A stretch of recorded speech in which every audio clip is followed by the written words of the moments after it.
Hi, it's Brian Kilmeade. Join me later this morning at 10. Now back to Harry Hurley on WPG Talk Radio 104.1. Now that's a lot of fun because that's Brian Kilmeade bringing us back. And here is Brian Kilmeade for real. I want to do a big build-up and a big intro and all that.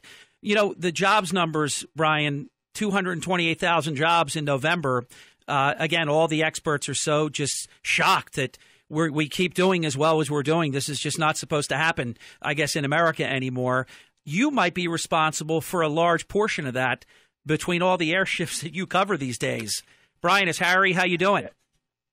Good, Harry. Thanks so much. I mean, I love being on your station, love doing the radio show. But I am pretty amazed that President Obama's taking credit for it. He was just overseas saying, look at my policies. This is sick. Really? That's fascinating. That's incredible. That's 18 Pinocchios, anything close to someone saying that, because it all changed when the American people changed course. It's so obvious. Brian, let me say I love your work. I really do. And there's so many things I want to talk to you about. But the reason that we're here this morning is to talk about your newest bestseller. And it's great. Andrew Jackson and the Miracle of New Orleans. What I think is really timely about it, obviously, is it's a great story. You're a great storyteller. But also, our president, my former boss, by the way, Brian, Donald J. Trump, is Jacksonian, isn't he? There's no question. I'm doing some of these interviews now, and they're saying, well, you did it because of Trump. Really? He was hosting The Apprentice when my research started. I had no idea of the similarities. I didn't know how he would run for president. I did not know he'd be taken on the press like he's taken on the press. And, man, even though I only focused on the Battle of New Orleans, I wanted to know everything. And when we took a tour of the Hermitage, and by the way, the Fox special is going to be on Sunday at 8 o'clock, Andrew Jackson, Hero Under Fire, you'll see me go to Jackson's house. And we go behind the glass, and I ask what those binders are. And they said those are the newspapers that Jackson thought were inaccurate from columnists he wanted to track down. And they're 4 feet high. And he would bind them up in the 16 newspapers he got and circle the columnists and write the problem that he had with the column. Cross it out if it was terrible. Put out areas and wrote, not true. Find him. Get him. And these are the notes made in column because he was obsessed by his press coverage. Does that remind you of anybody? Oh, amen, brother. Now, here's the thing, too. I'm not a believer in certain coincidences. I know there are coincidences, but certain things I think are just destiny. For example, President George W. Bush becoming president when he did, and many in the media thought it was unlikely and had, measured the drapes for Al Gore. But 9/11 was something that I believe, seminal type moment, and Al Gore would have treated it like, let's take these fine people to a New York courtroom. George W. Bush started the war on terror, put Homeland Security, and the entire apparatus that has kept us safe, now for more than a decade and a half. You have the election of Donald Trump, as unlikely as anything in American history that a business person, a celebrity, could win the presidency, having not been a general, having not been a vice president or secretary of state or somebody that had been in the, the mainstream apparatus. That could have never happened before. It's no accident that it happened. And you tell so well in your great book, which I encourage our listeners, easiest way to do it, I did it. You go if you have Amazon Prime, you'll have it in 2 days right in your mailbox. But at all the bookstores, all the usual suspects, Andrew Jackson and the Miracle of New Orleans. Not only was that a miracle and unlikely as anything, but even Jackson was a miracle because someone like him wasn't typically invited to have a seat at the table, was he? No. In fact, he was the first guy not in the Washington, then Virginia elite to run for president and become president. They didn't think he was worthy. So he took his case to the people. Another fine American, but definitely from an elite background, John Quincy Adams was his opponent and nemesis. So John Quincy Adams served overseas, Russian ambassador, Secretary of State. We know he's a congressman, so he's perfect guy to become president, and he did. Who's Jackson? Well, he's a congressman, a attorney general. He was a senator, a major general, but he's from Tennessee. He's from North Carolina area. He's a backwoodsman. He didn't have the formal schooling. So Jackson said, fine, you don't like me? I'm taking my case to the people because the people have been left behind. Does that sound like anyone you know? Exactly. So Jackson ends up losing a controversial election, but Hillary Clinton should take note. He did it with class. He didn't sit there and hawk Quincy Adams. He ran again and killed him. And John Quincy Adams was so upset he didn't even show up for the inauguration. Does that remind you of someone?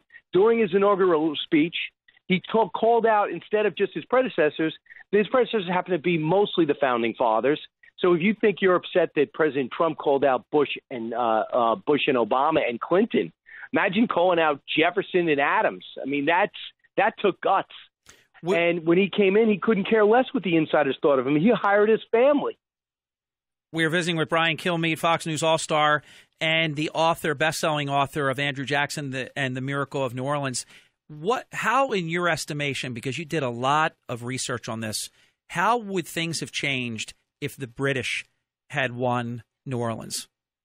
Well, I know how it would change. If you just look at Hong Kong, you look at the Caribbean, you look at the British got stuff and held it. And they did not want to see us grow. They hated freedom of the press, democracy, elections, because they were in the dictatorship king-queen business. And we found paperwork that showed they were going to rip up the Treaty of Ghent if they had to, but build a legal case for holding New Orleans and therefore stopping us from growing past the Mississippi, saying we had no right to grow. And Jackson himself said it. 25 years later, when people tried to tell him, well, you didn't have to fight that battle. The Treaty of Ghent was signed. And he said, if anyone thinks that Pakenham was going to pick up his men and just leave, they weren't paying attention. He was supposed to be the next governor. That's what he was promised. The people that Jackson took out were Wellington's invincibles who just destroyed Napoleon. And they just landed fresh, promised all these great party time on Christmas Day in New Orleans. Instead, on January 8th, many met the ultimate fate. 70 officers would die, 2 generals, and 15 colonels in under 45 minutes. That's what Jackson, that's his tactics, that's his motivation, that's his execution. So if the British had won, they would have kept it because they believed that Jefferson had no right to buy it from Napoleon and Napoleon had no right to sell it. They were building an international legal case to do it as well. Final minute with Brian Kilmeade, but the good news is the Brian Kilmeade Show immediately follows Brian Kilmeade Live here on the Hurley in the Morning program. Also, Brian, we are looking forward to being with you on Monday. It really will be a great pleasure. No, that would be fantastic. I look forward to it, and it's knowing Donald Trump, the news cycle will change 9 times before that. Isn't that the truth? Final seconds. And I know you could do a monologue on this for hours because you've done the homework. How did a commoner who the elites looked down at, who was not well educated, as you said, was not a polished Virginian or New Englander like, the Adamses and some of these other people that you've mentioned, how did he convince President Madison and what was then called the War Department that he was a serious individual? Well, in the beginning he didn't. They ignored him. And what he did is made his case strong. And then when it came to look to the South, they rotated secretaries of war. And when Monroe took over, he said, why have we not gotten back to Jackson? Let's let Jackson go. Give Jackson a shot at this. And then he understood Jackson. He said, listen, I'm not telling you to go fight in Pensacola, but if you fight in Pensacola and win, that'll be kind of good. And then he understood him. So it was a matter of rotating his secretary of war. And it was a matter of saying we have no options. We took the establishment generals, and they have been the epitome of failure. So that's what America always does. We start off wrong and end up right. Brian Kilmeade, my program director, Chris Coleman, who you know and have met, and I are looking forward to our place next to you on the curvy couch this Monday. It's going to be great. I'll talk to you soon. See you, Brian.